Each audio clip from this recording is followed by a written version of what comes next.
welcome to Long Live the Queen, where we talk about the women who made history. And by we, I mean the royal we, because it's just me. This week, our subject is Catherine of Aragon.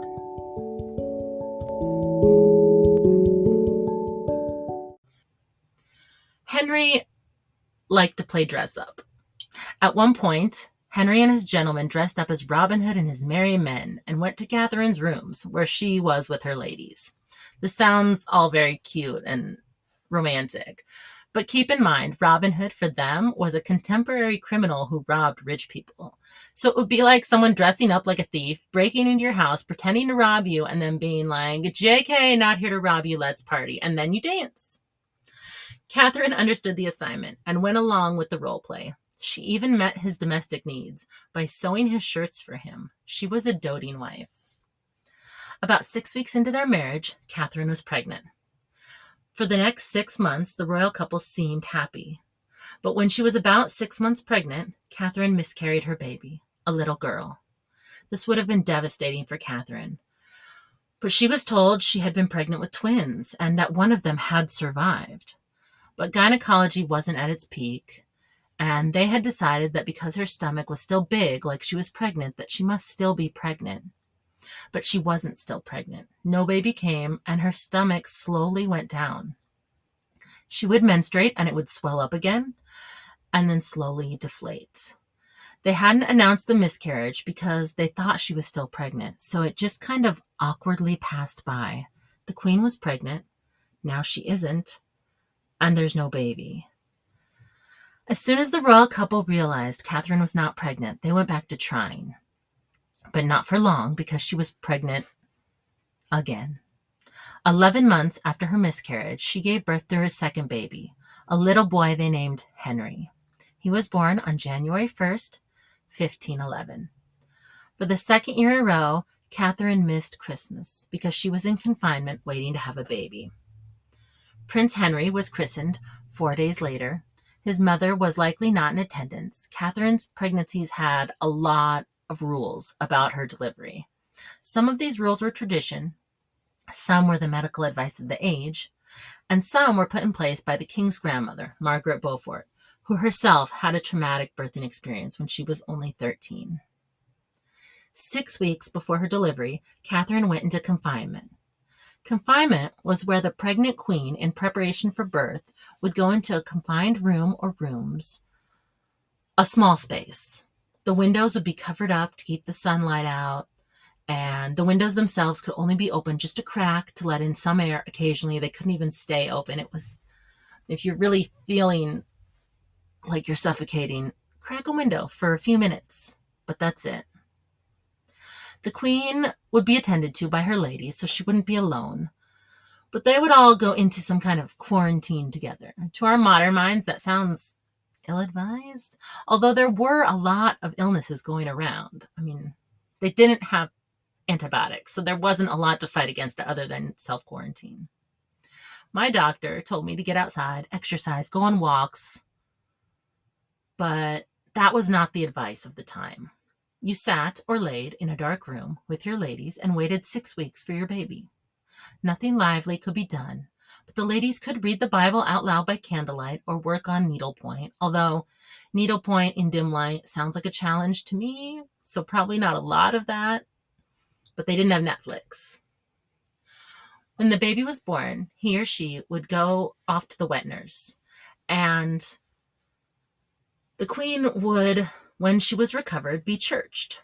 She would be blessed by the bishop, metaphorically cleansing her after the birth, but also it was a thankful experience, thanking God for surviving the labor and delivery. That was the most dangerous thing you could do as a woman back then. Only then would the queen be allowed to emerge from confinement. It sounds like an awful childbirth experience to me, but I bet it felt great to emerge. 4 days after her baby's birth, she was probably still in seclusion with her ladies, so Queen Catherine probably wasn't at her son's christening, but that wasn't unusual. Henry VIII and his queen planned extravagant celebrations, rivaling that of their joint coronation for the birth of their son, who automatically became Duke of Cornwall and heir to the English throne, and was expected to become the Prince of Wales, the King of England, and the third King Henry of the House of Tudor, King Henry IX. The most lavish tournament of Henry's reign was held at Westminster Palace on the 12th and 13th of February, 1511. The events of the second day were memorialized by a long illuminated vellum roll known as the Westminster Tournament Roll. The roll is now to be found at the College of Arms collection, and its depictions include the trumpeter John Blank, the famous African musician that came to England with Queen Catherine.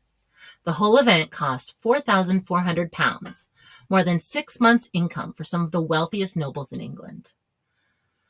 The Chronicle writer Edward Hall described the pageants.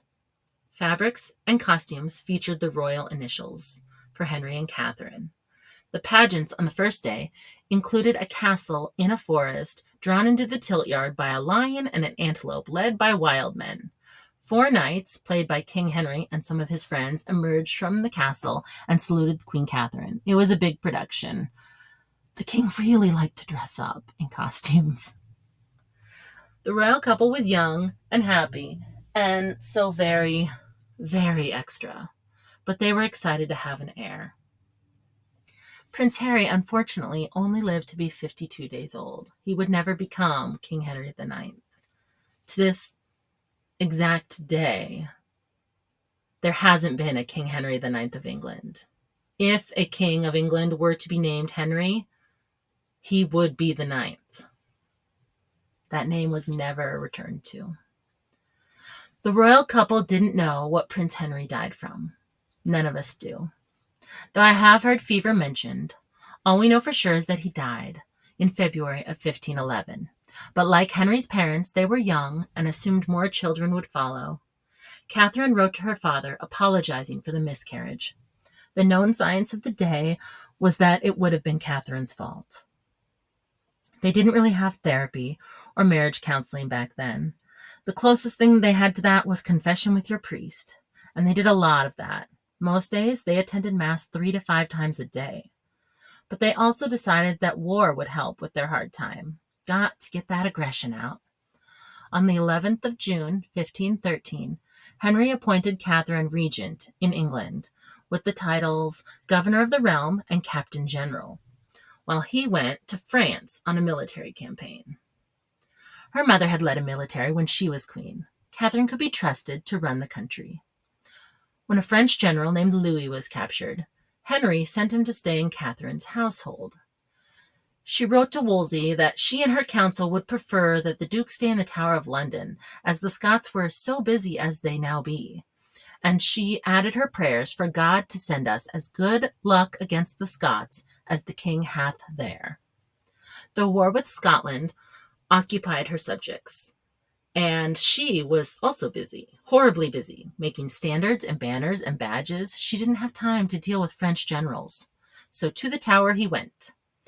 The Scots invaded, and on the 3rd of September, 1513, she raised an army to the Midland counties.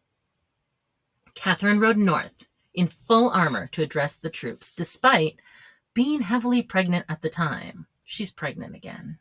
She would have her baby just 2 weeks later. I guess you can't go into confinement if you are running the country. Confinement wasn't a Spanish tradition. She was probably like silly English. Her mother had given birth in tents and then returned shortly to the battlefield. She raised the troops' spirits with a fine speech, and the English came up victorious against the Scottish.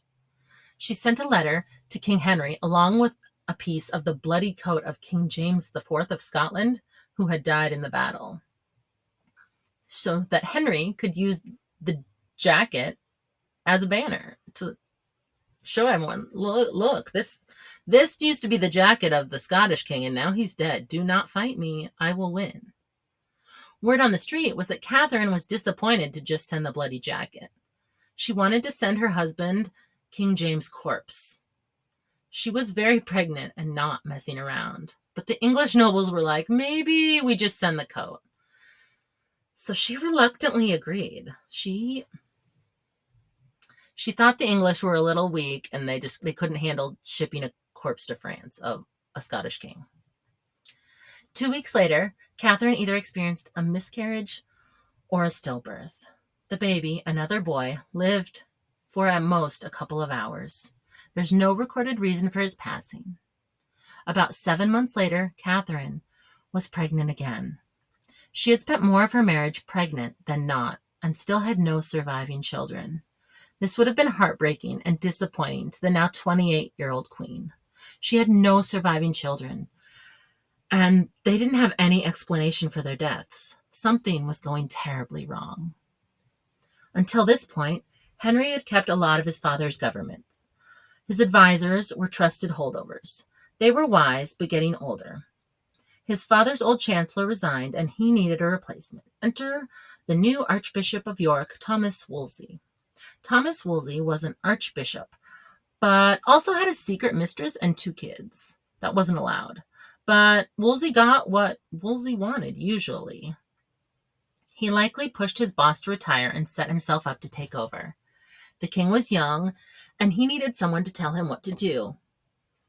And the young king was here for it. He put Wolsey, his new chancellor, in charge of running the country. Chancellor Wolsey did a good job. He had been anti-war under the young king's late father, but the new king wanted war with France, likely at the urging of his new wife, Queen Catherine. It was a whole France-Spanish feud thing. France was a major power, and King Henry VII tried to ally with them. King Henry VIII and his Spanish wife wanted to go another direction. So Wolsey pivoted, and he was like, yeah, we can do war with France if we need to. But he didn't want to. And France was like, not this again. Pope Leo X, who was born Giovanni di Lorenzo de' Medici, if that name caught your attention, the Medici were mad powerful in Italy, and they will come up again. Pope Leo decided that they could use a peacemaker in England. He didn't want Catholic countries fighting each other. He made Archbishop Wolsey into Cardinal Wolsey. Publicly, Wolsey supported the king in all things. Privately, he didn't want war with France. So there was a low-key disagreement at court. Queen Catherine did not think a French alliance was necessary. Wolsey disagreed. It was a time of change in Europe. The Middle Ages had been all about killing anyone who didn't agree with your chosen religion and taking their land for God. It lasted more than 1,000 years. That is how it had been done. But now it was the Renaissance in the greater part of Europe. With less war, there was more time to consider other ideas. One of those ideas was humanism. The theory behind humanism was that basic human rights superseded religion, that everyone had human rights, but also not peasants or anyone who didn't follow the Pope. So they were getting there, but it was a new idea, and they were still working out the idea. Torturing and execution were still legal, and people were getting adjusted to the new normal. In November of that year, the Queen was about 7 months pregnant and about to enter her confinement. But 2 letters survive from December of that same year that say that the Queen again miscarried her baby, another son. Catherine had been pregnant 2-term or almost term 4 times. None of her children had survived, and they didn't know why. True to form, Queen Catherine was again pregnant 4 months later. I can't imagine how she felt. It's more than words can describe. No celebrations were being planned. No one had faith this pregnancy would go to term. They weren't even really keeping records anymore. We don't know what the babies died of or anything because they just were having trouble believing it would come through. During this pregnancy, Catherine's father died. There's no record of her mourning his death. This would have likely been for 2 reasons. First, he hadn't been much of a father to her. She had been close to her mother, but not her father. She was also on her 5th pregnancy, and it was an extremely high-risk pregnancy. Excessive mourning would have been discouraged. She had a lot of experience with loss. She had lost her husband, a mother, 4 babies, all before her father died. Unfortunately, she was getting good at loss. Upon the death of her father, there was family drama, though. Well, there had been family drama ongoing. When Catherine's mother had died, it left a power vacuum. There is way too much to cover now, but if we can get into Spain, there's a lot there. So that might be a future saga. The short version is this. Queen Isabella had been the powerful one, the most powerful ruler on the Iberian Peninsula. Her husband was the King of Castile while his wife was alive, but once she died, he went back to being just the King of Aragon. Castile was inherited by his oldest daughter, Juana. Juana's epithet was La Loca. In English, she was Joanna the Mad. Was she? I don't know. Mental health diagnoses weren't in their prime. What we do know is that her father didn't think she could do it. He wanted to stay King of Castile. Her husband also didn't think she could do it. She may have suffered from depression or schizophrenia. Lots of things have been talked about. There were some problems. But also she may not have. Juana was not supposed to inherit her mother's throne. She had a brother and an older sister that came before her. Juana had been married to Philip the Handsome, Duke of Burgundy. He was known for being very handsome. But I've seen his portrait, and I don't see it. He was at least very charming and popular with the ladies. Juana didn't love that. She was in love with Philip, and when he would cheat on her, she would get angry. Because, yeah, I mean, that seems valid. He would deal with this by leaving until she could behave. Juana had lots of babies and a cheating, sometimes abandoning husband. Her brother died, and then so did her sister, making her the new heir. Her mother's health was declining. She had not been eating or sleeping well, to the point that it was affecting her health. She was starving to death. Under the pressure of a dying mother, a cheating husband, and constant pregnancies, Juana had kind of a breakdown. She would hurl her body into things, causing injuries. It was too much pressure, and Juana also stopped eating and sleeping. So her husband left, again. Juana begged him to return, but she was heavily pregnant, and her mother, from her deathbed, had her restrained so that she couldn't follow her husband. She was acting mad, but things went down, and she had almost no support system. When her mother died, her father and husband began fighting for control of Juana, because legally Juana had control of Castile. This went on for a while, and somewhat explains his neglect of his daughter Catherine, who was in England being treated poorly, but also this was distracting.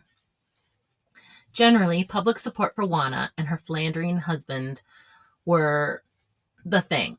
People wanted Juana and her handsome husband to be in charge. But suddenly, her husband died of typhoid. Juana had always been emotional, and her marriage had been extremely abusive. But she was in love with him. Her father took every advantage of his mentally unstable daughter. But then, in 1516, Juana and Catherine's father had also died. No one told Juana, who at this point would have also been Queen of Aragon from her father. They didn't think she could handle it, because now she's a queen times 4. Her parents' kingdoms have united under her. Juana's son Charles was 16 at this point. With his father and grandfather dead, and his mother not stable, he was the new guy in charge. And all of this was going on in Spain while Catherine was in England, married, then widowed, then married again, and then so many miscarriages. That is why, on February 16, 1516, it was such good news when Queen Catherine gave birth to a seemingly healthy baby girl, Princess Mary. Mary was baptized into the Catholic faith 3 days after her birth. Her mother was likely still in confinement, and there wasn't as big of a celebration this time, for 2 likely reasons. First, they didn't know if she would survive. Her brother had only lived 52 days. Secondly, she was a girl. So, good news, they had an heir. Bad news, that heir was female. And England had never had a queen successfully take the throne on her own, so I don't know. We'll see how this goes. Because at this point, we've been through a lot with Catherine's tough story together, I'm going to give you a spoiler, because we are in this together. So spoiler alert, Mary would in fact survive. She would be the very first Queen Regnant of England, in her own right, without a male co-monarch. She would also get the name Bloody Mary, because she was very, very Catholic, like her mother and her grandmother, and she put a lot of Protestants to death for not being Catholic. But right now, she was just a little baby, Princess Mary. And Catherine and Henry expected more children to follow. Henry seemed to be a doting father, showing Mary off and saying, "This child never cries." It was his flex. Catherine did get pregnant one more time when Princess Mary was about 2.5. Catherine miscarried another little girl. She was now 1 month short of her 30th birthday. She had been pregnant until the 3rd trimester 6 times in 7 years. But despite all of this time she spent pregnant, she had one little girl, 2.5-year-old Princess Mary. And Catherine would have no more pregnancies, at least not any that lasted into the 3rd trimester. Catherine put her effort into raising her daughter Mary to be the Queen of England. She even wrote the education curriculum for her daughter. Catherine's own mother had been Queen of Castile, so she came from a strong line of queens. Who better to raise this future Queen of England? Henry then started to show a habit that he would continue throughout his life. English historian and House of Tudor expert David Starsky describes Henry VIII as follows. What is extraordinary is that Henry was usually a very good husband, and he liked women. That's why he married so many of them. He was very tender to them. We know that he addressed them as sweetheart. He was a good lover. He was very generous. The wives were given huge settlements of land and jewels. They were loaded with jewels. It was immensely considerate when they were pregnant, but once he had fallen out of love, he just cut them off. He just withdrew. He abandoned them. They didn't even know he'd left them. And that is what had happened with Catherine. She hadn't been told yet. King Henry had a mistress. He was still legally married to Catherine, but it was his right as king to have a mistress. This mistress was Elizabeth Blount. Elizabeth Blount was a lady-in-waiting for his wife, the Queen. The affair started sometime around 1514, 2 years before the birth of Princess Mary. The Queen was often pregnant or in confinement, leaving the king with a lot of spare time. And in 1514, when the affair started, Queen Catherine was 28, and King Henry was 23. And Elizabeth Blount was 16. She could have been as young as 12, but 16 does seem more reliable. I don't like the age difference or the power differential, but Elizabeth likely had no say in the relationship. 5 years later, 21-year-old Elizabeth Blount had King Henry's baby, a little boy they named Henry Fitzroy.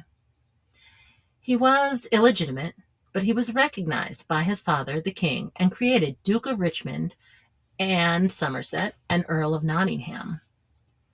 The king saw this as proof that he could have a living son, and proof that it had always been Catherine's fault that their children didn't survive.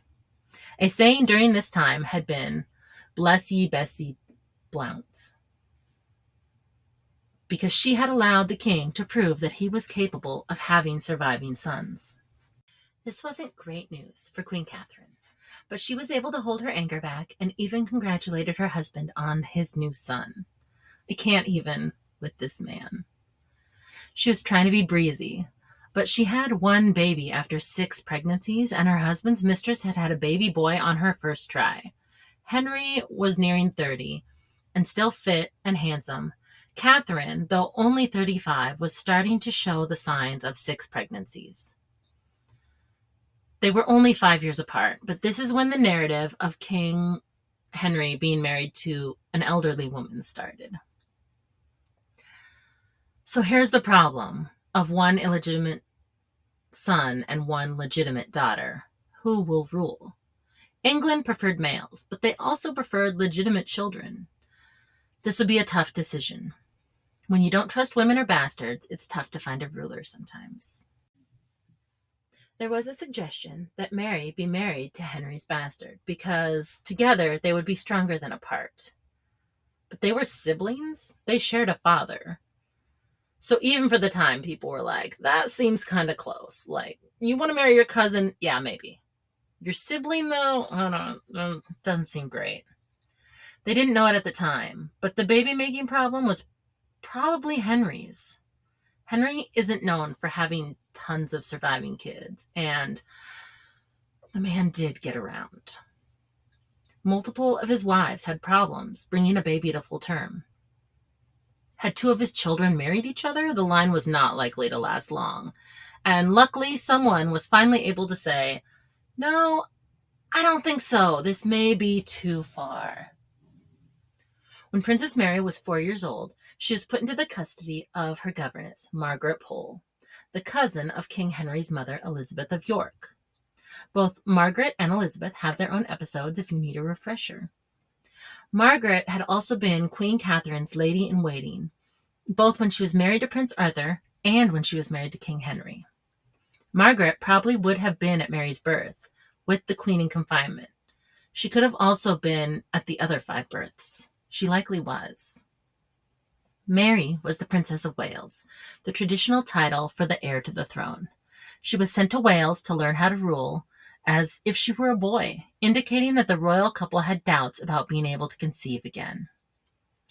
Catherine's religious dedication increased as she became older. And by older, I mean her 30s. Remember, she's not as old as she is often portrayed. As did her interest in academics. She wanted to learn. She continued to broaden her knowledge and provide training for her daughter Mary. Education among women became fashionable, partly because of Catherine's influence, and she donated large sums of money to several colleges. The Renaissance had arrived with roar to England. Henry, however, was still considering a male heir essential. He needed a boy, in his opinion. The Tudor dynasty was new, and its legitimacy might still be tested. A long civil war had been fought in the 12th century, the last time a woman, Empress Matilda, had attempted to ascend the throne on her own. The disasters of the Civil War were still living in the memory from the War of the Roses. They hadn't had a civil war that long ago. Civil war needed to be avoided at all costs. In 1520, Catherine's nephew Charles paid a state visit to England, and she urged Henry to enter the alliance with Charles rather than with France. Charles was now a very big deal. Between his grandparents and parents, he had a lot of control. He was the acting king of Spain because his mother needed the help. And from his father, he was the Duke of Burgundy, including the Lowlands, or as we call it, the Netherlands. Part of his territory was part of the Holy Roman Empire. The Holy Roman Empire at this point was an alliance of separate countries, but they still had an emperor. Basically, all the rulers in the empire kind of voted for head ruler. Catherine's nephew, Charles, was still only 20 years old. He was made king head in charge. He was the Holy Roman Emperor. He wanted an alliance with England against France.